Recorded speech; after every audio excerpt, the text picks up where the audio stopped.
सरदार धामी साहब इन्हां गल्लां करके ही साडे बंदी ਸਿੰਘਾਂ ਦੀਆਂ ਰਿਹਾਈਆਂ अज तक रुकियां रहीਆਂ पर साडा इतराज ਜਿਹੜਾ ਇਹ ਨੋਟ ਕਰੋ कि सरदार सुखबीर ਸਿੰਘ ਬਾਦਲ ਜਦੋਂ ਸਰਕਾਰ 'ਚ ਸੀ ਤਾਂ ਉਦੋਂ ਇਹਨਾਂ ਬੰਦੀ ਸਿੰਘਾਂ ਨੂੰ ਅੱਤਵਾਦੀ ਦੱਸਦੇ ਸੀਗੇ ਔਰ ਉਸ ਵੇਲੇ सरदार सुखबीर ਸਿੰਘ ਬਾਦਲ ਨੇ ਇਹਨਾਂ ਦੀ ਰਿਹਾਈ ਲਈ ਕੁਝ ਨਹੀਂ ਕੀਤਾ ਸਗੋਂ ਜੇ ਇਨਸਾਫ ਮੰਗਿਆ ਤੇ ਬਾਪੂ ਸੂਰਜ ਸਿੰਘ ਨੂੰ ਖੁਦ ਆਪਣੀ ਸਰਕਾਰ 'ਚ ਉਹਨਾਂ ਨੇ ਬੰਦੀ ਬਣਾ ਦਿੱਤਾ DMC ਹਸਪੀਟਲ ਦੇ ਵਿੱਚ ਉਹਨਾਂ ਨੂੰ नज़रबंद कर दिता। उस तो बाद तुसीं जे दिल्ली गए दिल्ली जाके दिल्ली के मुख मंत्री केजरीवाल नाल गल करनी सी तां उत्थे दिल्ली कमेटी के प्रधान नूं इग्नोर करके साबका दो प्रधान सरदार मनजीत सिंह जीके ते सरदार परमजीत सिंह सरना नूं तुसीं नाल लगे जिहड़े इस कमेटी के मैंबर सन पर तुसीं मौजूदा प्रधान नूं क्यों इग्नोर किया क्योंकि मेरे इतराज़ करन तो बाद सरदार हरमीत सिंह कालका प्रधान दिल्ली सिख गुरुद्वारा प्रबंधक कमेटी ने भी इतराज़ किया सी कि उस कमेटी 'ਚ सुखबीर सिंह बादल नहीं होने चाहिए। तो मैं कहा जी सरदार धामी साहब असीं तुहाडे सद्दे दे उत्ते पुज्जे और तुहाडे तुसीं कहा कि दादूवाल साहब 2 वार प्रधान का फोन आ गया सुखबीर सिंह बादल का नाम लैके तुसीं कहा कि 2 वार फोन आ गया कि दादूवाल साहब नाल गल करो उन्होंने क्यों इदां लैटर जारी किया। पर सरदार धामी साहब मैं अज तुहानूं ये सवाल करना चाहुंदा कि तुसीं अज 1.5 साल बाद जो उहदी मीटिंग कीती आ श्री अकाल तख्त साहब तो ਦੇ ਹੁਕਮ ਤੇ ਬਣਾਈ ਕਮੇਟੀ ਦੀ ਤੇ ਤੁਸੀਂ ਕੁਝ ਨੁਮਾਇੰਦਿਆਂ ਨੂੰ ਉਹਦੇ ਚੋਂ ਛੱਡ ਹੀ ਦਿੱਤਾ ਔਰ ਜੇ ਪ੍ਰੈਸ ਨੇ ਪੁੱਛਿਆ ਤੇ ਤੁਸੀਂ ਕਿਹਾ ਕਿ ਉਹ ਨੁਮਾਇੰਦੇ ਆਪ ਇੱਧਰ ਉੱਧਰ ਹੋ ਗਏ। ਜਿਹੜੀ ਪ੍ਰੈਸ ਨਾਲ ਗੱਲਬਾਤ ਹੋਈ ਆ ਅੰਮ੍ਰਿਤਸਰ ਸਾਹਿਬ ਕਈ ਪੱਤਰਕਾਰਾਂ ਨਾਲ ਕਿਉਂਕਿ ਮੈਂ ਜਦੋਂ ਤੁਹਾਡੀ ਉਹ ਵੀਡੀਓ ਦੇਖਦਾ ਜਿਹੜੀ ਤੁਸੀਂ ਜਾਰੀ ਕੀਤੀ SGPC ਵੱਲੋਂ ਜਦੋਂ ਇਸ ਮੁੱਦੇ ਤੇ ਗੱਲ ਆਈ ਤਾਂ ਤੁਸੀਂ ਇਸ ਗੱਲ ਨੂੰ ਕੱਟ ਦਿੱਤਾ ਉਸ ਵੀਡੀਓ 'ਚ। ਸਰਦਾਰ ਧਾਮੀ ਸਾਹਿਬ ਜਿਹੜੇ ਨੁਮਾਇੰਦੇ ਤੁਸੀਂ ਬਾਹਰ ਕੀਤੇ ਸਰਦਾਰ ਸਿਮਰਨਜੀਤ ਸਿੰਘ ਮਾਨ ਸਰਦਾਰ ਹਰਮੀਤ ਸਿੰਘ ਕਾਲਕਾ ਤੇ ਦਾਸ ਨੂੰ ਤੁਸੀਂ ਤਿੰਨਾਂ ਨੂੰ ਪਾਸੇ ਕਰ ਦਿੱਤਾ ਉਹਦੇ ਵਿੱਚ ਸ੍ਰੀ ਅਕਾਲ ਤਖਤ ਸਾਹਿਬ ਦੇ ਹੁਕਮ ਤੇ ਬਣਾਈ ਕਮੇਟੀ ਚੋਂ ਤੁਸੀਂ ਮਨਮਰਜ਼ੀ ਦੇ ਨਾਲ ਹੀ ਕਿਸੇ ਨੁਮਾਇੰਦੇ ਨਾਲ ਕੋਈ ਸੰਪਰਕ ਨਹੀਂ ਕੀਤਾ। ਹੁਣ ਬੰਦੀ ਸਿੰਘਾਂ ਦੀ ਗੱਲ ਸਰਦਾਰ ਰਾਜੋਆਣਾ ਸਾਹਿਬ ਨੇ ਜੇਕਰ ਭੁੱਖ ਹੜਤਾਲ ਦੀ ਗੱਲ ਕੀਤੀ ਤੁਸੀਂ 1.5 ਸਾਲ ਬਾਅਦ ਫੇਰ ਸਰਗਰਮ ਹੋ ਗਏ। 1.5 ਸਾਲ ਕੀ ਗੱਲ ਹੋਈ 1.5 ਸਾਲ ਕਿੱਥੇ ਤੁਸੀਂ ਭੁੱਲੇ ਰਹੇ ਇਸ ਗੱਲ ਤੋਂ। ਆ ਜਿਹੜੀ ਚਿੱਠੀ ਲਿਖੀ ਸੀਗੀ ਇਹ ਚਿੱਠੀ ਵੀ ਮੈਂ ਨਸ਼ਰ ਕਰੂੰ ਇਹਦੇ ਵਿੱਚ ਕਿੱਥੇ ਲਿਖਿਆ ਤੁਸੀਂ ਕਹਿਤਾ ਉਹ ਇੱਧਰ ਉੱਧਰ ਹੋ ਗਏ ਅਸੀਂ ਕਿੱਥੇ ਲਿਖਿਆ ਵੀ ਅਸੀਂ ਇੱਧਰ ਉੱਧਰ ਹੋਵਾਂਗੇ। ਅਸੀਂ ਤਾਂ ਇਤਰਾਜ਼ ਕੀਤਾ ਕਿ ਆਹ ਵਿਅਕਤੀ ਵਿੱਚ ਨਹੀਂ ਹੋਣਾ ਚਾਹੀਦਾ ਜਿਹਨੇ ਆਪਣੇ ਰਾਜ ਭਾਗ ਦੇ ਦੌਰਾਨ ਬੰਦੀ ਬਣਾਏ ਤੇ ਬੰਦੀ ਸਿੰਘਾਂ ਕੌਮੀ ਯੋਧਿਆਂ ਨੂੰ ਅੱਤਵਾਦੀ ਕਿਹਾ। ਕਿ ਕੌਮ ਵਾਸਤੇ ਸੰਘਰਸ਼ ਕਰਨ ਵਾਲੇ ਜੋ ਭਾਰਤ ਦੀਆਂ ਵੱਖ-ਵੱਖ ਜੇਲ੍ਹਾਂ ਦੇ ਵਿੱਚ ਪਿਛਲੇ ਲੰਬੇ ਸਮੇਂ ਤੋਂ ਨਜ਼ਰਬੰਦ ਨੇ ਸਾਡੇ ਬੰਦੀ ਸਿੰਘ ਜਿਹੜੇ ਸਜ਼ਾਵਾਂ ਵੀ ਪੂਰੀਆਂ ਕਰ ਚੁੱਕੇ ਆ ਔਰ ਉਸ ਦੇ ਬਾਵਜੂਦ ਵੀ ਅੱਜ ਤੱਕ ਜੇਲ੍ਹਾਂ ਦੀਆਂ ਕਾਲ ਕੋਠੜੀਆਂ 'ਚ ਨਜ਼ਰਬੰਦ ਨੇ ਉਹਨਾਂ ਨੂੰ ਰਿਹਾ ਨਹੀਂ ਕੀਤਾ ਗਿਆ। ਉਹਨਾਂ ਦੇ ਵਾਸਤੇ ਪਿਛਲੇ ਲੰਬੇ ਸਮੇਂ ਤੋਂ ਸਿੱਖ ਕੌਮ ਵੱਲੋਂ ਸੰਘਰਸ਼ ਕੀਤਾ ਜਾ ਰਿਹਾ। ਕਦੇ ਗੁਰਦੁਆਰਾ ਅੰਬ ਸਾਹਿਬ ਵਿਖੇ ਮੋਰਚਾ ਫਿਰ ਭਾਈ ਗੁਰਬਖਸ਼ ਸਿੰਘ ਵੱਲੋਂ ਫਿਰ ਬਾਪੂ ਸੂਰਜ ਸਿੰਘ ਵੱਲੋਂ ਹਸਨਪੁਰ ਲੰਬੇ ਸਮੇਂ ਤੋਂ ਭੁੱਖ ਹੜਤਾਲ ਫਿਰ ਬਰਗਾੜੀ ਦਾ ਇਨਸਾਫ ਮੋਰਚਾ 6.5 ਮਹੀਨੇ ਲਗਾਤਾਰ ਚੱਲਿਆ ਤੇ ਹੁਣ ਕੌਮੀ ਇਨਸਾਫ ਮੋਰਚਾ। ਇਸ ਸਮੇਂ ਦੇ ਦੌਰਾਨ ਬਹੁਤ ਸਾਰੇ ਸਿੰਘਾਂ ਦੀਆਂ ਭਾਵੇਂ ਪੈਰੋਲਾਂ ਸ਼ੁਰੂ ਹੋਈਆਂ ਜੇਲ੍ਹ ਤਬਦੀਲੀਆਂ ਹੋਈਆਂ ਰਿਹਾਈਆਂ ਵੀ ਹੋਈਆਂ ਪਰ ਬਹੁਤ ਸਾਰੇ ਸਿੰਘ ਜਿਹੜੇ ਅਜੇ ਵੀ ਨਜ਼ਰਬੰਦ ਆ ਜਿਨ੍ਹਾਂ ਦੀਆਂ ਰਿਹਾਈਆਂ ਬਣਦੀਆਂ ਨੇ ਪਰ ਉਹਨਾਂ ਨੂੰ ਰਿਹਾ ਨਹੀਂ ਕੀਤਾ ਗਿਆ। ਪਿਛਲੇ ਸਮੇਂ 2022 ਦੇ ਵਿੱਚ ਮਈ 2022 ਦੇ ਵਿੱਚ ਸ਼੍ਰੀ ਅਕਾਲ ਤਖਤ ਸਾਹਿਬ ਦੇ ਹੁਕਮ ਦੇ ਉੱਪਰ ਸ਼੍ਰੋਮਣੀ ਗੁਰਦੁਆਰਾ ਪ੍ਰਬੰਧਕ ਕਮੇਟੀ ਦੇ ਵੱਲੋਂ ਸਰਦਾਰ ਤੇਜਾ ਸਿੰਘ ਸਮੁੰਦਰੀ ਹਾਲ ਵਿੱਚ ਪੰਥਕ ਜਥੇਬੰਦੀਆਂ ਦਾ ਇੱਕ ਇਕੱਠ ਸੱਦਿਆ ਗਿਆ ਸੀ ਜਿਸ ਵਿੱਚ ਸਾਰਿਆਂ ਨੇ ਸ਼ਮੂਲੀਅਤ ਕੀਤੀ। ਬਹੁਤ ਸਾਰੀਆਂ ਜਥੇਬੰਦੀਆਂ ਨੇ ਔਰ ਦਾਸ ਨੇ ਵੀ ਉਹਦੇ ਵਿੱਚ ਸ਼ਮੂਲੀਅਤ ਕੀਤੀ। ਜੋ ਉੱਥੇ ਵਿਚਾਰ ਵਟਾਂਦਰਾ ਹੋਇਆ ਆਪੋ ਆਪਣੇ ਸਭ ਨੇ ਸੁਝਾਅ ਦਿੱਤੇ ਵਿਚਾਰ ਦਿੱਤੇ। ਉਸ ਤੋਂ ਬਾਅਦ ਇੱਕ 9 ਮੈਂਬਰੀ ਕਮੇਟੀ ਸ਼੍ਰੋਮਣੀ ਗੁਰਦੁਆਰਾ ਪ੍ਰਬੰਧਕ ਕਮੇਟੀ ਦੇ ਵੱਲੋਂ ਜਿਸ ਦੇ ਪ੍ਰਧਾਨ ਐਡਵੋਕੇਟ ਸਰਦਾਰ ਹਰਜਿੰਦਰ ਸਿੰਘ ਧਾਮੀ ਨੇ ਅਨਾਉਂਸ ਕੀਤੀ। ਉਹ 9 ਮੈਂਬਰੀ ਕਮੇਟੀ ਜਿਹੜੀ ਬਕਾਇਦਾ ਅਖਬਾਰਾਂ ਦੇ ਵਿੱਚ ਛਪੀ ਕਿ ਬੰਦੀ ਸਿੰਘਾਂ ਦੀਆਂ ਰਿਹਾਈਆਂ ਦੇ ਵਾਸਤੇ ਇਹ ਜਿਹੜੀ ਕਮੇਟੀ ਹੈ ਇਹ ਕੰਮ ਕਰੇਗੀ। ਸਾਰੇ ਪੰਥ ਨੂੰ ਕੌਮ ਨੂੰ ਨਾਲ ਲੈ ਕੇ ਜਥੇਬੰਦੀਆਂ ਨੂੰ ਲੈ ਕੇ ਸੰਘਰਸ਼ ਕੀਤਾ ਜਾਏਗਾ ਤਾਂ ਕਿ ਸਾਡੇ ਬੰਦੀ ਸਿੰਘਾਂ ਦੀਆਂ ਰਿਹਾਈਆਂ ਹੋ ਸਕਣ। ਔਰ ਇਹ ਜਿਹੜੀ 9 ਮੈਂਬਰੀ ਕਮੇਟੀ ਜਿਹੜੀ ਸੀ SGPC ਦੇ ਵੱਲੋਂ ਬਣਾਈ ਗਈ ਸੀ ਜਿਹਦੇ ਵਿੱਚ ਐਡਵੋਕੇਟ ਹਰਜਿੰਦਰ ਸਿੰਘ ਧਾਮੀ ਸੁਖਬੀਰ ਸਿੰਘ ਬਾਦਲ ਸਿਮਰਨਜੀਤ ਸਿੰਘ ਮਾਨ ਬਾਬਾ ਹਰਨਾਮ ਸਿੰਘ ਖਾਲਸਾ, ਬਾਬਾ ਨਿਹਾਲ ਸਿੰਘ ਹਰੀਆਂ ਵੇਲਾਂ, ਹਰਮੀਤ ਸਿੰਘ ਕਾਲਕਾ ਪ੍ਰਧਾਨ ਦਿੱਲੀ ਸਿੱਖ ਗੁਰਦੁਆਰਾ ਪ੍ਰਬੰਧਕ ਕਮੇਟੀ, ਪਰਮਜੀਤ ਸਿੰਘ ਸਰਨਾ ਸਾਬਕਾ ਪ੍ਰਧਾਨ, ਮਨਜੀਤ ਸਿੰਘ ਜੀਕੇ ਸਾਬਕਾ ਪ੍ਰਧਾਨ ਤੇ ਦਾਸ ਬਲਜੀਤ ਸਿੰਘ ਦਾਦੂਵਾਲ। ਇਹ 9 ਮੈਂਬਰੀ ਕਮੇਟੀ ਜਿਹੜੀ ਸੀ ਉਹ ਸ਼੍ਰੋਮਣੀ ਗੁਰਦੁਆਰਾ ਪ੍ਰਬੰਧਕ ਕਮੇਟੀ ਦੇ ਪ੍ਰਧਾਨ ਸਰਦਾਰ ਹਰਜਿੰਦਰ ਸਿੰਘ ਧਾਮੀ ਵੱਲੋਂ ਅਨਾਉਂਸ ਕੀਤੀ ਗਈ, ਜਿਹਦੀ ਬਕਾਇਦਾ ਅਖਬਾਰਾਂ ਦੇ ਵਿੱਚ ਜਿਹੜੀਆਂ ਸਾਰੀਆਂ ਨਿਊਜ਼ਾਂ ਛਪੀਆਂ, ਬਕਾਇਦਾ ਅਖਬਾਰਾਂ ਦੇ ਮੈਂ ਹਰ ਗੱਲ ਜਿਹੜੀ ਆ ਬਕਾਇਦਾ ਸਬੂਤ ਦੇ ਨਾਲ ਤੁਹਾਡੇ ਸਾਂਝੀ ਕਰੂੰਗਾ। ਇਹਦੇ ਵਿੱਚ ਬਾਬਾ ਨਿਹਾਲ ਸਿੰਘ ਹਰੀਆਂ ਵੇਲਾਂ ਵਾਲਿਆਂ ਦੀ ਤਸਵੀਰ ਨਹੀਂ ਹੈ, ਇੱਕ ਅਖਬਾਰ ਦੇ ਫਰੰਟ ਦੇ ਉੱਤੇ ਛਪੀ ਸੀ।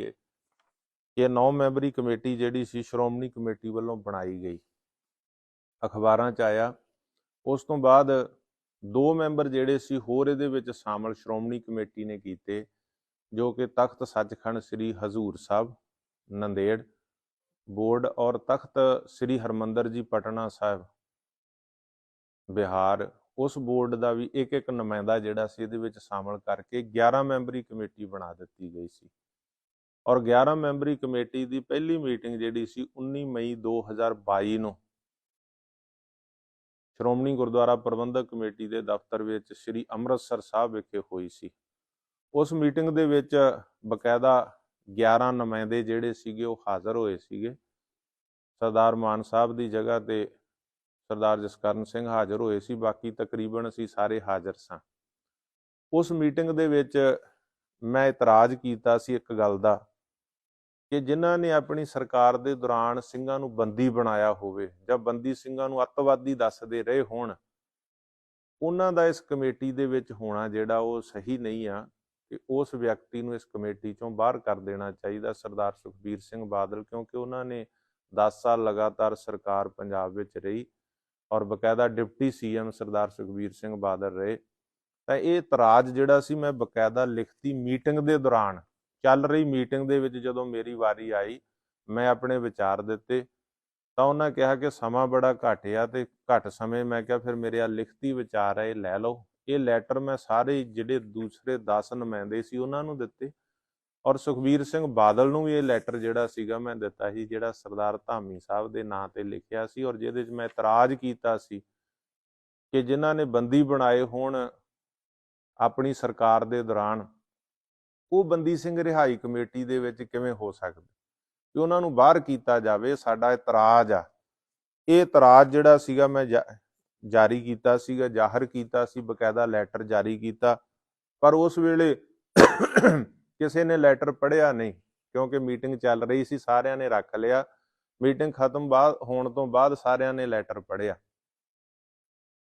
ਅਸੀਂ ਦਰਬਾਰ ਸਾਹਿਬ ਮੱਥਾ ਟੇਕਣ ਚਲੇ ਗਏ। ਮੱਥਾ ਟੇਕ ਕੇ ਜਦੋਂ ਵਾਪਸ ਤੇਜਾ ਸਿੰਘ ਸਮੁੰਦਰੀ ਹਾਲ 'ਚ ਆਏ ਤੇ ਸਰਦਾਰ ਧਾਮੀ ਸਾਹਿਬ ਆਪਣੇ ਦਫ਼ਤਰ 'ਚ, ਉਹਨਾਂ ਨਾਲ ਮੁਲਾਕਾਤ ਹੋਈ ਤੇ ਸਰਦਾਰ ਧਾਮੀ ਸਾਹਿਬ, ਮੈਂ ਤੁਹਾਨੂੰ ਸੰਬੋਧਨ ਕਰਦਿਆਂ ਬੇਨਤੀ ਕਰਦਾ, ਤੁਸੀਂ ਬੜੇ ਸਿਆਣੇ ਪੜ੍ਹੇ ਲਿਖੇ ਵਿਧਾਇਕ, ਮੈਂ ਬਕਾਇਦਾ ਇਸ ਲੈਟਰ 'ਚ ਵੀ ਲਿਖਿਆ ਸੀ ਕਿ ਅਸੀਂ ਤੁਹਾਡੇ ਸੱਦੇ ਤੇ ਇੱਥੇ ਪਹੁੰਚੇ ਹਾਂ, ਅਕਾਲ ਤਖ਼ਤ ਸਾਹਿਬ ਦਾ ਹੁਕਮ ਆ, ਸ਼੍ਰੋਮਣੀ ਕਮੇਟੀ ਦਾ ਸੱਦਾ, ਅਸੀਂ ਇੱਥੇ ਪਹੁੰਚੇ। ਅਸੀਂ ਚਾਹੁੰਦੇ ਹਾਂ ਕਿ ਬੰਦੀ ਸਿੰਘ ਰਿਹਾ ਹੋਣ। ਕੌਮ ਦਾ ਪੰਥ ਦਾ ਕੋਈ ਵੀ ਮਸਲਾ ਹੋਵੇ, ਜਿੱਥੇ ਪੰਥ ਦੀ ਕੌਮ ਦੀ ਗੱਲ ਨਿਰਪੱਖਤਾ ਦੇ ਤੌਰ ਤੇ ਕੋਈ ਵੀ ਕਰਦਾ ਤਾਂ ਉੱਥੇ ਅਸੀਂ ਨੰਗੇ ਪੈਰੀ ਹਾਜ਼ਰ ਹੋ ਕੇ ਆਪਣੀ ਹਾਜ਼ਰੀ ਲਗਾਉਂਦੇ ਹਾਂ, ਆਪਣਾ ਜਿਹੜਾ ਸਮਰਥਨ ਆ ਉੱਥੇ ਦਿੱਤਾ ਜਾਂਦਾ। ਇਹ ਸਾਡਾ ਫਰਜ਼ ਬਣਦਾ, ਕਿਸੇ ਤੇ ਅਹਿਸਾਨ ਨਹੀਂ ਹੈ। ਤਾਂ ਮੈਂ ਕਿਹਾ ਜੀ ਸਰਦਾਰ ਧਾਮੀ ਸਾਹਿਬ, ਅਸੀਂ ਤੁਹਾਡੇ ਸੱਦੇ ਤੇ ਇੱਥੇ ਪੁੱਜੇ ਔਰ ਤੁਸੀਂ ਕਿਹਾ ਕਿ ਦਾਦੂਵਾਲ ਸਾਹਿਬ 2 ਵਾਰ ਪ੍ਰਧਾਨ ਦਾ ਫੋਨ ਆ ਗਿਆ, ਸੁਖਬੀਰ ਸਿੰਘ ਬਾਦਲ ਦਾ ਨਾਂ ਲੈ ਕੇ ਤੁਸੀਂ ਕਿਹਾ ਕਿ 2 ਵਾਰ ਫੋਨ ਆ ਗਿਆ ਕਿ ਦਾਦੂਵਾਲ ਸਾਹਿਬ ਨਾਲ ਗੱਲ ਕਰੋ, ਉਹਨਾਂ ਨੇ ਕਿਉਂ ਇਦਾਂ ਲੈਟਰ ਜਾਰੀ ਕੀਤਾ ਵਾ, ਕਿਉਂਕਿ ਉਹਨਾਂ ਨੇ ਵੀ ਬਾਅਦ 'ਚ ਪੜ੍ਹਿਆ, ਮੀਟਿੰਗ ਦੇ ਦੌਰਾਨ ਨਹੀਂ ਉਹਨਾਂ ਨੇ ਪੜ੍ਹਿਆ। ਮੈਂ ਤਾਂ ਮੀਟਿੰਗ ਤੋਂ ਬਾਹਰ ਆ ਕੇ ਦੱਸ ਦਿੱਤਾ ਸੀ ਕਿ ਮੇਰਾ ਆ ਇਤਰਾਜ਼ ਆ, ਮੀਡੀਆ ਨੂੰ ਵੀ ਦੱਸ ਦਿੱਤਾ। ਔਰ ਤੁਸੀਂ ਕਿਹਾ ਸੀਗਾ ਕਿ ਆਪਾਂ ਬੰਦੀ ਸਿੰਘਾਂ ਦੀ ਰਿਹਾਈ ਲਈ ਸੰਘਰਸ਼ ਕਰਨਾ, ਤੇ ਮੈਂ ਕਿਹਾ ਸਾਡਾ ਇਤਰਾਜ਼ ਤੁਹਾਡੇ ਕੋਲ ਆ, ਕੱਢਣਾ ਨਾ ਕੱਢਣਾ ਬਾਹਰ ਉਹਨਾਂ ਨੂੰ ਤੁਹਾਡੀ ਮਰਜ਼ੀ ਆ, ਪਰ ਸਾਡਾ ਇਤਰਾਜ਼ ਜਿਹੜਾ ਇਹ ਨੋਟ ਕਰੋ ਕਿ ਸਰਦਾਰ ਸੁਖਬੀਰ ਸਿੰਘ ਬਾਦਲ ਜਦੋਂ ਸਰਕਾਰ 'ਚ ਸੀ ਤਾਂ ਉਦੋਂ ਇਹਨਾਂ ਬੰਦੀ ਸਿੰਘਾਂ ਨੂੰ ਅੱਤਵਾਦੀ ਦੱਸਦੇ ਸੀਗੇ ਔਰ ਉਸ ਵੇਲੇ ਸਰਦਾਰ ਸੁਖਬੀਰ ਸਿੰਘ ਬਾਦਲ ਨੇ ਇਹਨਾਂ ਦੀ ਰਿਹਾਈ ਲਈ ਕੁਝ ਨਹੀਂ ਕੀਤਾ, ਸਗੋਂ ਜੇ ਇਨਸਾਫ ਮੰਗਿਆ ਤੇ ਬਾਪੂ ਸੂਰਜ ਸਿੰਘ ਨੂੰ ਖੁਦ ਆਪਣੀ ਸਰਕਾਰ 'ਚ ਉਹਨਾਂ ਨੇ ਬੰਦੀ ਬਣਾ ਦਿੱਤਾ, ਡੀਐਮਸੀ ਹਸਪੀਟਲ ਦੇ ਵਿੱਚ ਉਹਨਾਂ ਨੂੰ ਨਜ਼ਰਬੰਦ ਕਰ ਦਿੱਤਾ। ਬਜ਼ੁਰਗ ਬਾਪੂ ਹੱਡੀਆਂ ਦੀ ਮੁੱਠ ਰਹਿ ਗਿਆ। ਇਹ ਇਤਰਾਜ਼ ਮੈਂ ਤੁਹਾਡੇ ਕੋਲ ਕੀਤਾ ਔਰ ਤੁਸੀਂ ਆਪਣੀ ਮਜਬੂਰੀ ਜ਼ਾਹਰ ਕੀਤੀ। ਮੈਂ ਕਿਹਾ ਚਲੋ ਇਹ ਤੁਹਾਡੀ ਮਜਬੂਰੀ ਹੋ ਸਕਦੀ ਆ, ਪਰ ਸਾਡਾ ਇਤਰਾਜ਼ ਜਿਹੜਾ ਉਹ ਵਾਜਬ ਹੈ। ਕੌਮ ਦਾ, ਪੰਥ ਦਾ ਇਤਰਾਜ਼ ਆ। ਕੌਮ ਦੀਆਂ ਭਾਵਨਾਵਾਂ ਜਿਹੜੀਆਂ ਉਹ ਤੁਹਾਡੇ ਸਾਹਮਣੇ ਰੱਖੀਆਂ ਨੇ। ਚਲੋ ਜੀ, ਉਸ ਦਿਨ ਅਸੀਂ ਆ ਗਏ। ਉਸ ਤੋਂ ਬਾਅਦ ਤੁਸੀਂ ਉਸ ਕਮੇਟੀ ਦੀ ਕੋਈ ਮੀਟਿੰਗ ਨਹੀਂ ਬੁਲਾਈ, ਕੋਈ ਕਮੇਟੀ ਨੂੰ ਸੁਨੇਹਾ ਨਹੀਂ ਦਿੱਤਾ। 19 ਦੀ ਮੀਟਿੰਗ ਤੋਂ ਬਾਅਦ ਤੁਸੀਂ ਉਸ ਕਮੇਟੀ ਨੂੰ ਦੁਬਾਰਾ ਮੁੜ ਕੇ ਕੋਈ ਸੱਦਾ ਨਹੀਂ ਦਿੱਤਾ, ਇਕੱਠੇ ਨਹੀਂ ਕੀਤਾ, ਜਦੋਂ ਕਿ ਉਸ 19 ਦੀ ਮੀਟਿੰਗ ਵਾਸਤੇ ਤੁਸੀਂ ਬਕਾਇਦਾ ਖੁਦ ਵੀ ਫੋਨ ਕੀਤੇ, ਤੁਹਾਡੇ ਪੀਏ ਨੇ ਵੀ ਫੋਨ ਕੀਤੇ, ਬਕਾਇਦਾ ਅਖਬਾਰਾਂ ਨੂੰ ਵੀ ਦਿੱਤਾ। ਉਸ ਤੋਂ ਬਾਅਦ ਤੁਸੀਂ ਜੇ ਦਿੱਲੀ ਗਏ, ਦਿੱਲੀ ਜਾ ਕੇ ਦਿੱਲੀ ਦੇ ਮੁੱਖ ਮੰਤਰੀ ਕੇਜਰੀਵਾਲ ਨਾਲ ਗੱਲ ਕਰਨੀ ਸੀ ਤਾਂ ਉੱਥੇ ਦਿੱਲੀ ਕਮੇਟੀ ਦੇ ਪ੍ਰਧਾਨ ਨੂੰ ਇਗਨੋਰ ਕਰਕੇ ਸਾਬਕਾ 2 ਪ੍ਰਧਾਨ ਸਰਦਾਰ ਮਨਜੀਤ ਸਿੰਘ ਜੀਕੇ ਤੇ ਸਰਦਾਰ ਪਰਮਜੀਤ ਸਿੰਘ ਸਰਨਾ ਨੂੰ ਤੁਸੀਂ ਨਾਲ ਲਗੇ, ਜਿਹੜੇ ਇਸ ਕਮੇਟੀ ਦੇ ਮੈਂਬਰ ਸਨ। ਪਰ ਤੁਸੀਂ ਮੌਜੂਦਾ ਪ੍ਰਧਾਨ ਨੂੰ ਕਿਉਂ ਇਗਨੋਰ ਕੀਤਾ? ਕਿਉਂਕਿ ਮੇਰੇ ਇਤਰਾਜ਼ ਕਰਨ ਤੋਂ ਬਾਅਦ ਸਰਦਾਰ ਹਰਮੀਤ ਸਿੰਘ ਕਾਲਕਾ, ਪ੍ਰਧਾਨ ਦਿੱਲੀ ਸਿੱਖ ਗੁਰਦੁਆਰਾ ਪ੍ਰਬੰਧਕ ਕਮੇਟੀ ਨੇ ਵੀ ਇਤਰਾਜ਼ ਕੀਤਾ ਸੀ ਕਿ ਉਸ ਕਮੇਟੀ 'ਚ ਸੁਖਬੀਰ ਸਿੰਘ ਬਾਦਲ ਨਹੀਂ ਹੋਣੇ ਚਾਹੀਦੇ। ਔਰ ਨਾਲ ਹੀ ਉਹਨਾਂ ਨੇ ਅਵਤਾਰ ਸਿੰਘ ਹਿੱਤ ਦੇ ਉੱਤੇ, ਜਿਹੜੇ ਸਾਬਕਾ ਪ੍ਰਧਾਨ ਸੀ ਦਿੱਲੀ ਕਮੇਟੀ ਦੇ ਤੇ ਉਸ ਟਾਈਮ ਸ਼ਾਇਦ ਪਟਨਾ ਸਾਹਿਬ ਕਮੇਟੀ ਦੇ ਵੀ ਬੋਰਡ ਦੇ ਸ਼ਾਇਦ ਪ੍ਰਧਾਨ ਸੀਗੇ, ਤਾਂ ਉਹਨਾਂ ਤੇ ਇਤਰਾਜ਼ ਕੀਤਾ ਸੀ ਉਹਨਾਂ ਨੇ ਕਿ ਬਕਾਇਦਾ ਪ੍ਰੈਸ ਕਾਨਫਰੰਸ ਕਰਕੇ ਵੀ ਇਹ ਨਹੀਂ ਹੋਣੇ ਚਾਹੀਦੇ ਇਸ ਕਮੇਟੀ ਦੇ ਮੈਂਬਰ। ਸੋ ਇਤਰਾਜ਼ ਅਸੀਂ ਕੀਤਾ, ਪਰ ਤੁਸੀਂ ਮੁੜ ਕੇ ਮੀਟਿੰਗ ਹੀ ਨਹੀਂ ਸੱਦੀ, ਕੋਈ ਗੱਲ ਨਹੀਂ ਕੀਤੀ ਕਿਸੇ ਨਾਲ, ਕੋਈ ਕਿਸੇ ਤਰ੍ਹਾਂ ਸਲਾਹ ਮਸ਼ਵਰਾ ਨਹੀਂ। ਹੁਣ 19 ਮਈ ਤੋਂ ਬਾਅਦ 2022 ਤੋਂ ਅੱਜ ਦਸੰਬਰ 2023 ਆ ਗਿਆ, ਤੁਸੀਂ ਕੋਈ ਯੋਗ ਸੋਗ ਨਹੀਂ। ਆ ਦਸਖਤ ਤੁਸੀਂ ਕਰਾਏ, ਦਸਖਤ ਅਸੀਂ ਵੀ ਕੀਤੇ ਬਕਾਇਦਾ। ਤੁਸੀਂ ਜਿਹੜੇ 26 ਲੱਖ ਦਸਖਤ ਕਹਿੰਦੇ, ਉਹਦੇ 'ਚ ਮੇਰੇ ਦਸਖਤ ਵੀ ਆ। ਮੈਂ ਤਖ਼ਤ ਸ੍ਰੀ ਕੇਸਗੜ੍ਹ ਸਾਹਿਬ ਦਰਸ਼ਨ ਕਰਨ ਗਿਆ, ਉੱਥੇ ਸਟਾਲ ਲੱਗੀ ਸੀ ਬੰਦੀ ਸਿੰਘਾਂ ਦੀ ਰਿਹਾਈ ਲਈ ਦਸਖਤ ਕਰਾਏ ਜਾ ਰਹੇ ਸ਼੍ਰੋਮਣੀ ਕਮੇਟੀ, ਤਾਂ ਮੈਂ ਬਤੌਰ ਹਰਿਆਣਾ ਸਿੱਖ ਗੁਰਦੁਆਰਾ ਪ੍ਰਬੰਧਕ ਕਮੇਟੀ ਦੇ ਪ੍ਰਧਾਨ ਹੁੰਦਿਆਂ ਉਸ ਸਮੇਂ ਬਤੌਰ ਪ੍ਰਧਾਨ ਮੈਂ ਉਹਦੇ ਤੇ ਦਸਖਤ ਕੀਤੇ, ਦਸਖਤ ਕਰਕੇ ਆਇਆ ਕਿ ਹਾਂ ਬੰਦੀ ਸਿੰਘਾਂ ਦੀ ਰਿਹਾਈ ਹੋਣੀ ਚਾਹੀਦੀ ਹੈ। ਪਰ ਸਰਦਾਰ ਧਾਮੀ ਸਾਹਿਬ, ਮੈਂ ਅੱਜ ਤੁਹਾਨੂੰ ਇਹ ਸਵਾਲ ਕਰਨਾ ਚਾਹੁੰਦਾ ਕਿ ਤੁਸੀਂ ਅੱਜ 1.5 ਸਾਲ ਬਾਅਦ ਜੇ ਉਹਦੀ ਮੀਟਿੰਗ ਕੀਤੀ ਆ ਸ੍ਰੀ ਅਕਾਲ ਤਖਤ ਸਾਹਿਬ ਤੋਂ ਦੇ ਹੁਕਮ ਤੇ ਬਣਾਈ ਕਮੇਟੀ ਦੀ, ਤੇ ਤੁਸੀਂ ਕੁਝ ਨੁਮਾਇੰਦਿਆਂ ਨੂੰ ਉਹਦੇ ਚੋਂ ਛੱਡ ਹੀ ਦਿੱਤਾ। ਔਰ ਜੇ ਪ੍ਰੈਸ ਨੇ ਪੁੱਛਿਆ ਤੇ ਤੁਸੀਂ ਕਿਹਾ ਕਿ ਉਹ ਨੁਮਾਇੰਦੇ ਆਪ ਇੱਧਰ ਉੱਧਰ ਹੋ ਗਏ। ਮੇਰੀ ਪ੍ਰੈਸ ਨਾਲ ਗੱਲਬਾਤ ਹੋਈ ਆ ਅੰਮ੍ਰਿਤਸਰ ਸਾਹਿਬ ਕਈ ਪੱਤਰਕਾਰਾਂ ਨਾਲ, ਕਿਉਂਕਿ ਮੈਂ ਜਦੋਂ ਤੁਹਾਡੀ ਉਹ ਵੀਡੀਓ ਦੇਖਦਾ ਜਿਹੜੀ ਤੁਸੀਂ ਜਾਰੀ ਕੀਤੀ SGPC ਵੱਲੋਂ, ਜਦੋਂ ਇਸ ਮੁੱਦੇ ਤੇ ਗੱਲ ਆਈ ਤਾਂ ਤੁਸੀਂ ਇਸ ਗੱਲ ਨੂੰ ਕੱਟ ਦਿੱਤਾ ਉਸ ਵੀਡੀਓ 'ਚ। ਮੈਂ 3-4 ਚੈਨਲਾਂ ਤੇ ਦੇਖੀ ਆ, ਕਿਉਂਕਿ ਤੁਹਾਡੀ ਸ਼੍ਰੋਮਣੀ ਕਮੇਟੀ ਵੱਲੋਂ ਦਿੱਤੀ ਹੋਈ ਫੀਡ ਦੇ ਕਾਰਨ ਉੱਥੇ ਹਰੇਕ ਚੈਨਲ ਦੇ ਉੱਤੇ ਕੱਟ ਲੱਗਾ ਹੋਇਆ, ਉੱਥੋਂ ਤੁਸੀਂ ਕਟਿੰਗ ਕੀਤੀ ਹੋਈ ਆ। ਉਹ ਗੱਲ ਜਦੋਂ ਵੀ ਕੋਈ ਧਿਆਨ ਨਾਲ ਸੁਣੂਗਾ ਤਾਂ ਤੁਹਾਡੇ ਉਹ ਪਤਾ ਲੱਗਦਾ ਵੀ ਤੁਸੀਂ ਉਹਦੇ 'ਚ ਬੋਲ ਰਹੇ ਹੋ ਕਿ ਸ਼੍ਰੀ ਅਕਾਲ ਤਖਤ ਸਾਹਿਬ ਦੇ ਹੁਕਮਨਾਮੇ ਤੇ ਸ਼੍ਰੀ ਅਕਾਲ ਤਖਤ ਸਾਹਿਬ ਦੇ ਹੁਕਮ ਤੇ ਸ਼੍ਰੋਮਣੀ ਕਮੇਟੀ ਨੇ ਇੱਕ 11 ਮੈਂਬਰੀ ਕਮੇਟੀ ਬਣਾਈ ਸੀ, ਪਰ ਉਹ 11 ਮੈਂਬਰੀ ਤੋਂ ਬਾਅਦ ਜਿਹੜੀਆਂ ਗੱਲਾਂ ਤੁਸੀਂ ਕੀਤੀਆਂ ਉਹ ਕੱਟ ਕੇ ਫਿਰ ਸਿੱਧੇ 8 ਮੈਂਬਰੀ ਕਮੇਟੀ ਤੇ ਆ ਗਏ। ਸਰਦਾਰ ਧਾਮੀ ਸਾਹਿਬ, ਜਿਹੜੇ ਨੁਮਾਇੰਦੇ ਤੁਸੀਂ ਬਾਹਰ ਕੀਤੇ, ਸਰਦਾਰ ਸਿਮਰਨਜੀਤ ਸਿੰਘ ਮਾਨ, ਸਰਦਾਰ ਹਰਮੀਤ ਸਿੰਘ ਕਾਲਕਾ ਤੇ ਦਾਸ ਨੂੰ, ਤੁਸੀਂ ਤਿੰਨਾਂ ਨੂੰ ਪਾਸੇ ਕਰ ਦਿੱਤਾ ਉਹਦੇ ਵਿੱਚੋਂ ਆਪਣੀ ਮਰਜ਼ੀ ਦੇ ਨਾਲ। ਮੈਂ ਤੁਹਾਨੂੰ ਪੁੱਛਣਾ ਚਾਹੁੰਦਾ ਕਿ ਤੁਹਾਡੇ ਕੋਲ ਕੀ ਅਧਿਕਾਰ ਹੈ ਕਿ ਸ੍ਰੀ ਅਕਾਲ ਤਖਤ ਸਾਹਿਬ ਦੇ ਹੁਕਮ ਤੇ ਬਣਾਈ ਕਮੇਟੀ ਚੋਂ ਤੁਸੀਂ ਮਨਮਰਜ਼ੀ ਦੇ ਨਾਲ ਹੀ ਕਿਸੇ ਨੁਮਾਇੰਦੇ ਨਾਲ ਕੋਈ ਸੰਪਰਕ ਨਹੀਂ ਕੀਤਾ। ਦੂਸਰੇ ਪਾਸੇ ਤੁਸੀਂ ਅਪੀਲ ਕਰ ਰਹੇ ਹੋ ਕਿ ਸਾਰੇ ਪੰਥ ਨੂੰ ਅਸੀਂ ਨਾਲ ਲੈ ਕੇ ਚੱਲਣਾ। ਸਰਦਾਰ ਮਾਨ ਨੂੰ ਅਪੀਲ ਕੀਤੀ ਹੈ ਕਿ ਬਤੌਰ ਪਾਰਟੀ ਉਹ ਵੀ ਇਹਦੇ 'ਚ ਸਮੂਲੀਅਤ ਕਰਨ ਮਾਰਚ ਦੇ ਵਿੱਚ। ਤੁਸੀਂ ਹੋਰ ਪਾਰਟੀਆਂ ਨੂੰ ਵੀ ਅਪੀਲ ਕੀਤੀ ਆ ਉਹਦੇ ਵਿੱਚ, ਪੱਤਰਕਾਰਾਂ ਨੇ ਵੀ ਸਵਾਲ ਕੀਤੇ ਆ ਤੁਹਾਨੂੰ, ਉਦੋਂ ਤੁਸੀਂ ਜਵਾਬ ਨਹੀਂ ਦੇ ਰਹੇ ਉਸ ਗੱਲ ਦੇ, ਉਹਨਾਂ ਦੇ ਸਵਾਲਾਂ ਨੂੰ ਟਾਲ ਰਹੇ ਹੋ। ਸਰਦਾਰ ਧਾਮੀ ਸਾਹਿਬ, ਇੱਕ ਪਾਸੇ ਏਕਤਾ ਦੀਆਂ ਗੱਲਾਂ ਤੇ ਇੱਕ ਪਾਸੇ ਤੁਸੀਂ ਆਪ ਹੀ ਏਕਤਾ ਭੰਗ ਕਰ ਰਹੇ ਹੋ ਇਸ ਗੱਲ ਤੇ। ਤੁਸੀਂ ਸਾਨੂੰ ਇਸ ਗੱਲ ਦਾ ਜਵਾਬ ਦਿਓ ਕਿ ਕਿਹੜਾ ਮੈਂਬਰ ਇੱਧਰ ਉੱਧਰ ਹੋਇਆ। ਜਿੱਥੋਂ ਤੱਕ ਮੈਨੂੰ ਪਤਾ ਕਿ ਸਰਦਾਰ ਮਾਨ ਸਾਹਿਬ ਨੇ ਵੀ ਨਹੀਂ ਤੁਹਾਨੂੰ ਕਿਹਾ ਹੋਣਾ ਕਿ ਤੁਸੀਂ ਕਮੇਟੀ 'ਚ ਅਸੀਂ ਨਹੀਂ ਆਉਣਾ, ਜਾਂ ਸਰਦਾਰ ਕਾਲਕਾ ਸਾਹਿਬ ਨੇ ਵੀ ਨਹੀਂ ਕਿਹਾ ਹੋਣਾ, ਨਾ ਹੀ ਮੈਂ ਕਿਹਾ, ਨਾ ਹੀ ਤੁਸੀਂ ਸੱਦਾ, ਮੈਨੂੰ ਲੱਗਦਾ ਜੇ ਮੈਨੂੰ ਸੱਦਾ ਨਹੀਂ ਦਿੱਤਾ ਤੁਸੀਂ ਉਹਨਾਂ ਨੂੰ ਵੀ ਸੱਦਾ ਨਹੀਂ ਦਿੱਤਾ ਹੋਣਾ ਇਸ ਮੀਟਿੰਗ ਦਾ। ਸਰਦਾਰ ਧਾਮੀ ਸਾਹਿਬ, ਇਹਨਾਂ ਗੱਲਾਂ ਕਰਕੇ ਹੀ ਸਾਡੇ ਬੰਦੀ ਸਿੰਘਾਂ ਦੀਆਂ ਰਿਹਾਈਆਂ ਅੱਜ ਤੱਕ ਰੁਕੀਆਂ ਰਹੀਆਂ ਨੇ। ਅਸੀਂ ਤੁਹਾਨੂੰ ਅਪੀਲ ਕੀਤੀ ਸੀ ਕਿ ਨਿਰਪੱਖਤਾ ਦੇ ਨਾਲ ਕੌਮ ਨੂੰ ਇਕਮੁੱਠ ਹੋ ਕੇ, ਜਦੋਂ ਸਿਆਸਤ ਤੋਂ ਪਰੇ ਹੋ ਕੇ ਤੁਸੀਂ ਵਰਕ ਕਰੋਗੇ, ਤੁਹਾਡਾ ਸਹਿਯੋਗ ਦੇਵਾਂਗੇ, ਕੌਮ ਵੀ ਦੇਗੀ ਤੇ ਰਿਹਾਈਆਂ ਵੀ ਹੋਣਗੀਆਂ। ਪਰ ਜਦੋਂ ਇਹਦੇ 'ਚ ਰਾਜਨੀਤੀ ਆਊ ਜਾਂ ਕਿਸੇ ਰਾਜਨੀਤਿਕ ਪਰਿਵਾਰ ਨੂੰ ਉਭਾਰਨ ਦੀ ਗੱਲ ਜਾਂ ਦਲ ਨੂੰ ਉਭਾਰਨ ਦੀ ਗੱਲ ਕਰੋਗੇ, ਕੌਮ ਨੇ ਸਾਥ ਨਹੀਂ ਦੇਣਾ ਤੇ ਸਾਡੀਆਂ ਰਿਹਾਈਆਂ ਰੁਕੀਆਂ ਰਹਿਣੀਆਂ। ਅੱਜ ਤੁਸੀਂ ਦੱਸੋ ਕਿ ਤੁਸੀਂ ਕਿਸ ਤਰੀਕੇ ਨਾਲ, ਕਿਸ ਬਿਹਾਵ ਦੇ ਉੱਤੇ ਇਹ ਜਿਹੜੇ ਨੁਮਾਇੰਦੇ ਸੀਗੇ ਜਿਨ੍ਹਾਂ ਨੂੰ ਅਕਾਲ ਤਖਤ ਦੇ ਹੁਕਮ ਤੇ ਤੁਸੀਂ ਪਹਿਲਾਂ ਕਮੇਟੀ 'ਚ ਪਾਇਆ, ਤੇ ਕੀ ਅਕਾਲ ਤਖਤ ਤੋਂ ਹੁਕਮ ਲੈ ਕੇ ਦੁਬਾਰਾ ਇਹਨਾਂ ਨੂੰ ਬਾਹਰ ਕੀਤਾ ਗਿਆ, ਤੇ ਤੁਸੀਂ ਆਪਣੇ ਅਕਾਲੀ ਦਲ ਦੇ ਨੁਮਾਇੰਦੇ ਜਿਹੜੇ ਸਪੈਸ਼ਲ ਇਨਵਾਈਟੀ ਦੇ ਤੌਰ ਤੇ ਉੱਥੇ ਸ਼ਾਮਲ ਕੀਤੇ। ਕਰੋ, ਪੰਥ ਦੀ ਸਾਰੇ ਦੀ ਲੋੜ ਆ, ਸਾਰੇ ਨੂੰ ਕਰੋ ਵਿੱਚ ਸ਼ਾਮਲ, ਪਰ ਜਿਹੜਾ ਸਾਡਾ ਇਤਰਾਜ਼ ਸੀ ਉਹਦਾ ਜਵਾਬ ਤਾਂ ਤੁਸੀਂ ਦਿੱਤਾ ਨਹੀਂ। ਜਿਹਦੇ ਤੇ ਇਤਰਾਜ਼ ਸੀ ਕੌਮ ਦਾ, ਪੰਥ ਦਾ, ਉਹਨੂੰ ਬਾਹਰ ਕੀਤਾ ਨਹੀਂ, ਤੇ ਜਿਨ੍ਹਾਂ ਨੇ ਇਤਰਾਜ਼ ਕੀਤਾ ਉਹਨਾਂ ਨੂੰ ਤੁਸੀਂ ਬਾਹਰ ਕਰ ਦਿੱਤਾ। ਮੈਂ ਪੁੱਛਣਾ ਚਾਹੁੰਦਾ ਕਿ ਸਰਦਾਰ ਮਾਨ ਸਾਹਿਬ ਨੂੰ ਤੁਸੀਂ ਕਿਉਂ ਬਾਹਰ ਕੀਤਾ, ਸਰਦਾਰ ਕਾਲਕਾ ਸਾਹਿਬ ਨੂੰ ਕਿਉਂ ਬਾਹਰ ਕੀਤਾ, ਮੈਨੂੰ ਬਾਹਰ ਕਿਸ ਗੱਲ ਤੋਂ ਕੀਤਾ ਤੁਸੀਂ? ਅਸੀਂ ਤਾਂ ਤੁਹਾਡੀ ਜਿਹੜੀ ਦਸਤਖਤੀ ਮੁਹਿੰਮ ਸੀ ਉਹਦੇ 'ਚ ਵੀ ਦਸਤਖਤ ਕੀਤੇ ਸੀਗੇ ਬਕਾਇਦਾ। ਤੁਸੀਂ ਆਪਣੇ 26 ਲੱਖ ਫਾਰਮ ਦੇਖ ਲਓ ਜਿਹੜੇ ਤਖਤ ਸ੍ਰੀ ਕੇਸਗੜ੍ਹ ਸਾਹਿਬ, ਅਨੰਦਪੁਰ ਸਾਹਿਬ ਭਰੇ ਗਏ ਆ, ਉਹਨਾਂ 'ਚੋਂ ਫਾਰਮ, ਉਹਨਾਂ 'ਚ ਮੇਰਾ ਫਾਰਮ ਵੀ ਤੁਹਾਨੂੰ ਮਿਲ ਜਾਊਗਾ। ਮੈਂ ਇਹੀ ਅਪੀਲ ਕਰਨੀ ਚਾਹੁੰਦਾ ਕਿ ਦੇਖੋ, ਸ਼੍ਰੋਮਣੀ ਗੁਰਦੁਆਰਾ ਪ੍ਰਬੰਧਕ ਕਮੇਟੀ ਇਸ ਤਰੀਕੇ ਨਾਲ, ਤੁਹਾਡੇ ਤੋਂ ਪਹਿਲੇ ਪ੍ਰਧਾਨਾਂ ਨੇ ਵੀ, ਸਰਦਾਰ ਬਡੂੰਗਰ ਸਾਹਿਬ ਪ੍ਰਧਾਨ ਰਹੇ, ਰਾਜੋਆਣਾ ਸਾਹਿਬ ਕੋਲੇ ਚਿੱਠੀ ਇੱਕ ਦੇ ਦਿੱਤੀ, ਅਸੀਂ ਪੈਰਵਾਈ ਕਰਾਂਗੇ, ਕਮੇਟੀ ਵੀ ਬਣਾਤੀ, ਕੋਈ ਪੈਰਵਾਈ ਨਹੀਂ ਕੀਤੀ। ਸਰਦਾਰ ਲੌਂਗੋਵਾਲ ਬਣੇ ਪ੍ਰਧਾਨ, ਉਹਨਾਂ ਨੇ ਵੀ ਕਿਹਾ ਵੀ ਅਸੀਂ ਪੈਰਵਾਈ ਕਰਾਂਗੇ, ਕੋਈ ਨਹੀਂ ਕੀਤੀ। ਅੱਜ ਤੱਕ ਬੰਦੀ ਸਿੰਘ ਜੇਲ੍ਹਾਂ 'ਚ ਤੁਹਾਡੀਆਂ ਹੀ ਗਲਤੀਆਂ ਦੇ ਕਾਰਨ, ਸਾਡੀ ਸ਼੍ਰੋਮਣੀ ਸੰਸਥਾਵਾਂ ਦੀਆਂ ਗਲਤੀਆਂ ਦੇ ਕਾਰਨ, ਚਲਾ ਰਹੇ ਪ੍ਰਬੰਧਕਾਂ ਦੀਆਂ ਗਲਤੀਆਂ ਦੇ ਕਾਰਨ ਅੱਜ ਤੱਕ ਉਹ ਬੰਦੀ ਆ। ਜੇ ਪਹਿਲਾਂ ਤੋਂ ਸੁਹਿਰਦਤਾ ਦਿਖਾਈ ਹੁੰਦੀ, ਤੁਸੀਂ ਦੱਸੋਗੇ ਕਿ ਅੱਜ ਤੱਕ ਤੁਸੀਂ ਬਤੌਰ ਸ਼੍ਰੋਮਣੀ ਕਮੇਟੀ, ਤੁਸੀਂ ਜਾਂ ਤੁਹਾਡੇ ਤੋਂ ਪਹਿਲਾਂ ਪ੍ਰਧਾਨ, ਕਦੋਂ ਤੁਸੀਂ ਮਨੁੱਖੀ ਅਧਿਕਾਰਾਂ ਦੇ ਵਾਇਲੇਸ਼ਨ ਦੇ ਉੱਤੇ ਕੋਈ UNO ਨੂੰ ਮਤਾ ਪਾ ਕੇ ਭੇਜਿਆ ਹੋਵੇ? ਕਦੋਂ ਸ਼੍ਰੋਮਣੀ ਕਮੇਟੀ 'ਚ ਕੋਈ ਮਤਾ ਐਗਜ਼ੈਕਟਿਵ ਜਾਂ ਜਰਨਲ ਹਾਊਸ 'ਚ ਪਾਇਆ ਹੋਵੇ ਕਿ ਮਨੁੱਖੀ ਅਧਿਕਾਰਾਂ ਦਾ ਘਾਣ ਹੋ ਰਿਹਾ, ਬੰਦੀ ਸਿੰਘਾਂ ਦੀਆਂ ਰਿਹਾਈਆਂ ਨਹੀਂ ਹੋ ਰਹੀਆਂ, ਜੇਲ੍ਹਾਂ 'ਚ ਨਜ਼ਰਬੰਦ ਆ? ਤੁਸੀਂ ਦੱਸ ਦਿਓ। ਇਹਨਾਂ ਗੱਲਾਂ ਕਰਕੇ ਹੀ ਉਹਨਾਂ ਦੀਆਂ ਰਿਹਾਈਆਂ ਨਹੀਂ ਹੋ ਰਹੀਆਂ, ਨਹੀਂ ਹੋ ਸਕੀਆਂ। ਅੱਜ ਵੀ ਤੁਸੀਂ ਜਿਹੜਾ ਹੈਗਾ, ਦੇਖੋ, ਆਪ ਹੀ ਆਪਣੀ ਮਰਜ਼ੀ ਦੇ ਨਾਲ ਤੁਸੀਂ ਕਮੇਟੀਆਂ ਬਣਾ ਲੈਂਦੇ, ਆਪੇ ਹੀ ਤੁਸੀਂ ਭੰਗ ਕਰ ਦਿੰਦੇ ਆ। ਨਾ ਅਕਾਲ ਤਖਤ ਸਾਹਿਬ ਦਾ, ਹੁਣ ਤੁਸੀਂ ਸਾਨੂੰ ਦੱਸੋਗੇ ਜਿਹੜੀ ਅਕਾਲ ਤਖਤ ਦੇ ਹੁਕਮ ਤੇ ਬਣਾਈ ਕਮੇਟੀ ਸੀ, ਉਹਦੇ 'ਚ ਤੁਸੀਂ ਆਪਣੇ ਆਪ ਕਿਵੇਂ ਹੁਣ ਫੇਰ ਬਦਲ ਕਰ ਲਿਆ? ਕੀ ਅਕਾਲ ਤਖਤ ਸਾਹਿਬ ਤੋਂ ਪੁੱਛਿਆ? ਹੁਣ ਅਕਾਲ ਤਖਤ ਸਾਹਿਬ ਤੋਂ ਹੁਕਮ ਲਿਆ ਫੇਰ ਬਦਲ ਕਰਨ ਵਾਸਤੇ। ਨਾਲੇ ਇੱਕ ਪਾਸੇ ਪੰਥ ਨੂੰ ਇਕੱਠੇ ਕਰਨ ਦੀਆਂ ਅਪੀਲਾਂ, ਇੱਕ ਪਾਸੇ ਤੁਸੀਂ ਆਪਣੇ, ਜੇ ਕੋਈ ਇਤਰਾਜ਼ ਕਰਦਾ ਤੁਹਾਡੇ ਕੋਲ ਪੰਥਕ ਦਾਇਰੇ ਦੇ ਅੰਦਰ, ਮਰਿਆਦਾ ਦੇ ਅੰਦਰ, ਤੇ ਤੁਸੀਂ ਉਸ ਨੂੰ ਜਿਹੜਾ ਹੈਗਾ ਉਹਨੂੰ ਪਾਸੇ ਦਰਕਨਾਰ ਕਰ ਦਿੰਦੇ ਆ। ਫਿਰ ਕਹਿੰਦੇ ਆ ਪੰਥ ਇਕੱਠਾ ਹੋਵੇ, ਸਾਥ ਦਿਓ ਸਾਰੇ ਜੀ, ਟਕਸਾਲਾਂ, ਸੰਪਰਦਾਵਾਂ, ਦਾਸੀ, ਨਿਰਮਲੇ ਸਾਰੇ ਸਾਥ ਦਿਓ, ਸਾਰਾ ਪੰਥ ਕੌਮ ਸਾਥ ਦਿਓ। ਜੇ ਸਰਦਾਰ ਧਾਮੀ ਸਾਹਿਬ ਤੁਸੀਂ ਜਿਸ ਤੇ ਇਤਰਾਜ਼ ਸੀ ਉਹਨੂੰ ਬਾਹਰ ਨਹੀਂ ਸੀ ਕਰ ਸਕਦੇ, ਸੁਖਬੀਰ ਸਿੰਘ ਬਾਦਲ ਨੂੰ ਬਾਹਰ ਨਹੀਂ ਸੀ ਕਰ ਸਕਦੇ ਕਮੇਟੀ 'ਚੋਂ, ਤੇ ਤੁਸੀਂ ਦੂਜੇ 3 ਨੁਮਾਇੰਦੇ ਕਿਵੇਂ ਬਾਹਰ ਕਰ ਦਿੱਤੇ? ਸਾਨੂੰ ਦੱਸੋ, ਉਹਨਾਂ ਦਾ ਕੀ ਕਸੂਰ ਸੀਗਾ?